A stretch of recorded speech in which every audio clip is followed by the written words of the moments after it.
Lillian the Waters in the voice of revelation, in priceless glory of divine light.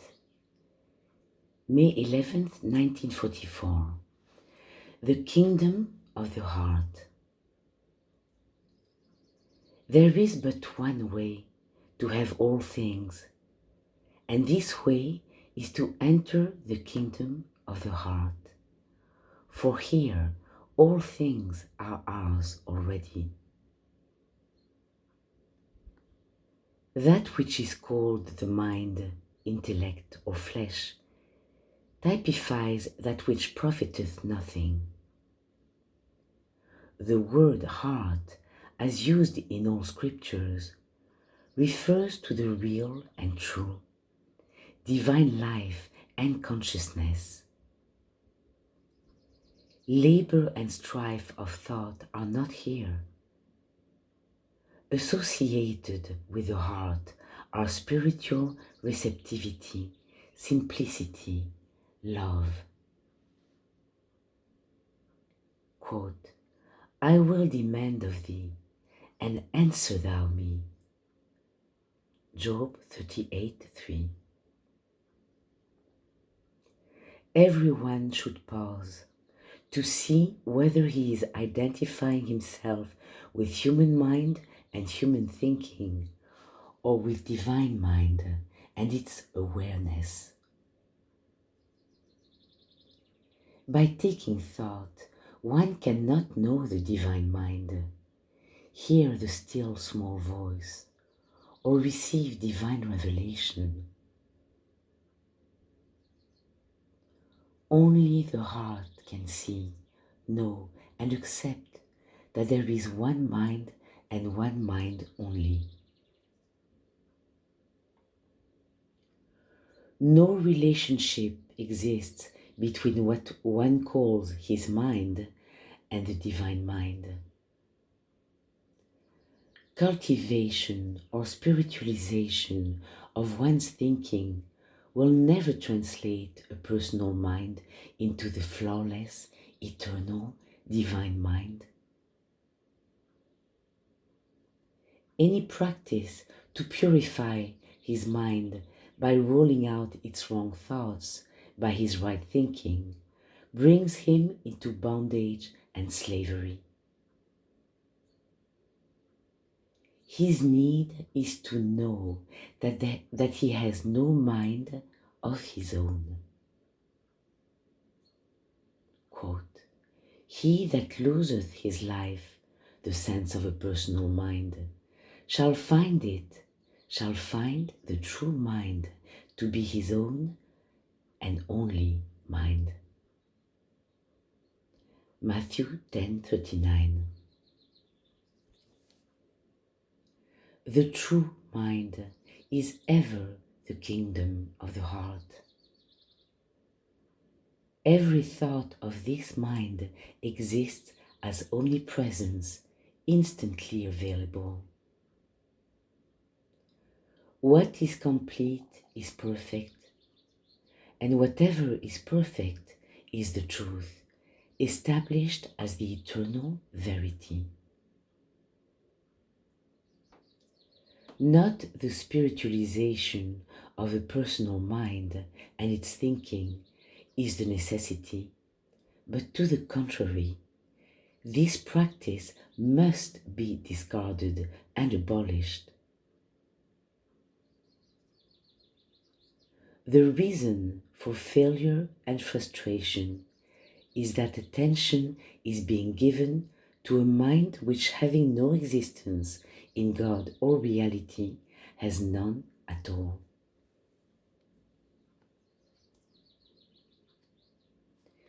Turning completely to divine mind for our light and understanding, we find that it takes care of everything. Here we have no will of our own, but have the mind and the will of God. It was Saint Augustine who, turning away completely from a human sense and facing the presence within, cried, I ask nothing of thee, not even thy love.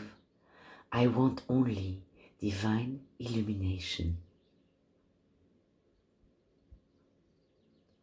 With the heart, it is always easy for us to feel the One, love the One, adore and delight in the One.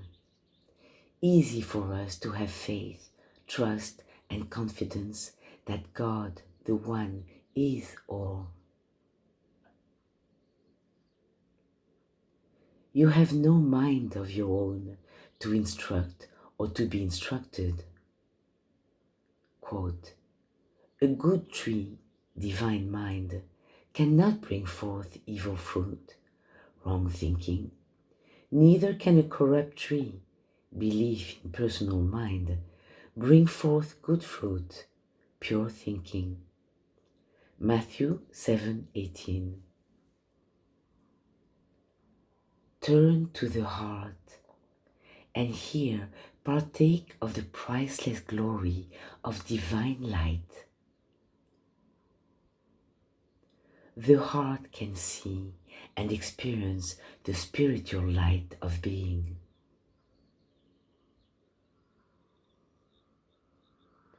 Quote, the Lord sees not as man sees. For man looks on the outward appearance, mind, but the Lord looks on the heart. 1 Samuel 16:7. Quote, no man can serve two masters. Matthew 6:24. To believe in two minds is to be unaware that there is but one. To believe in still a third mind, a universal mortal mind, is to believe in an entity and power which divine mind knows not. Quote, for God, who commanded the light to shine out of darkness, has shined in our hearts. 2 Corinthians 4:6. That Christ may dwell in your hearts. Ephesians 3:17. Commune with your own heart. Psalms 4:4. Keep thy heart with all diligence, for out of it are the issues of life. Proverbs 4:23. I will give them a heart to know me, that I am the Lord, for they shall return unto me with their whole heart. Jeremiah 24:7. Let not your heart be troubled. John 14:1. The perfect, the divine, the spiritual are all connected with the heart. So also are vision, exaltation, illumination, revelation, and cosmic consciousness. The secret place of the Most High, this too is the kingdom of the heart. Of course, the word heart has no physical meaning here, but the purely spiritual. Blessed are the pure in heart, for they shall see God. Matthew 5:8. Here is where the cosmic glory glows.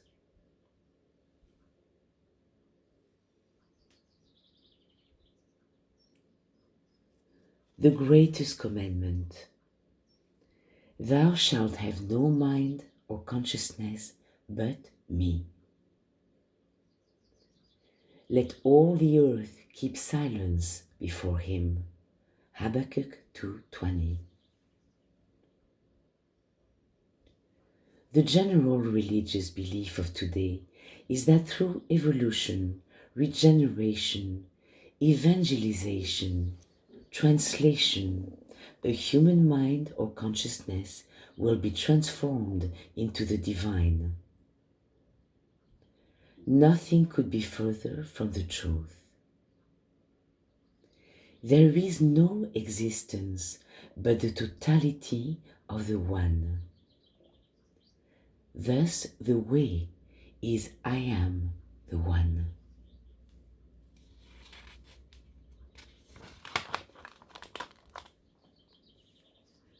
The subtle and pernicious teaching that one should put right thoughts into a human mind of his own will not be acceptable to those who are awake to the spiritual admonition that thou shalt have no mind or consciousness but me.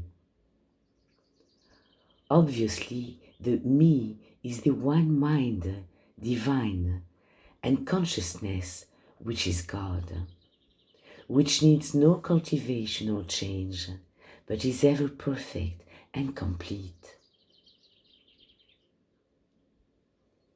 It is believed that by the improvement of one's personal mind, he will finally gain possession of the one divine mind. Patching old garments, minds, or filling old bottles, consciousness, with new wine, right thinking, is not the way. Matthew 9:16-17. Only by laying aside these beliefs and accepting the divine mind as one's only mind can he know what truth is and experience it. The belief that we are the divine mind by reflection is not true. The divine mind is ours in one way only, by virtue of our identity. One being, one I only exists, and there can be no other being or I to reflect it.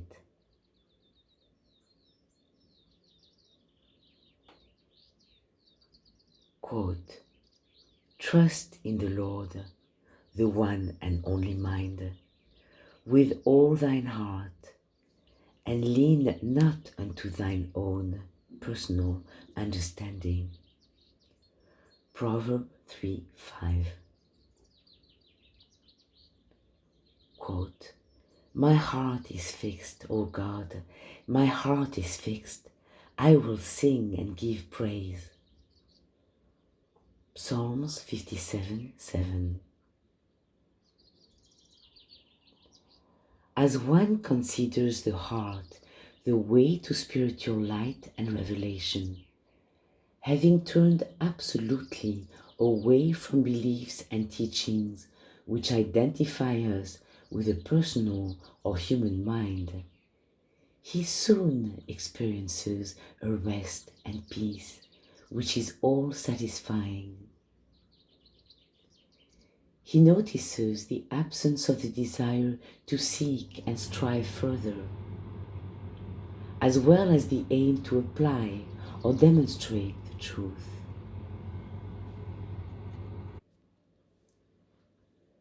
One notes with joy that troublesome thoughts are now a thing of the past, for within his heart is a lovely quiet rest and peace, untroubled, unlabored, as the bestowal upon him of some great unexpected luxury or wonderful gift. In the heart is a joyous activity, like the rhythmical hum of bees or warbling of birds or sound of children's laughter. One may feel a sudden rush of joy and gladness, knowing that since the whole is a unit, the whole is itself the indivisible part. As a man, one cannot be a law of perfection and immunity unto himself. because his law would necessarily be according to his belief that his mind is human and his thinking imperfect. Only as the one mind itself can one walk in freedom and immunity. Being, awareness, and manifestation are one, the one itself.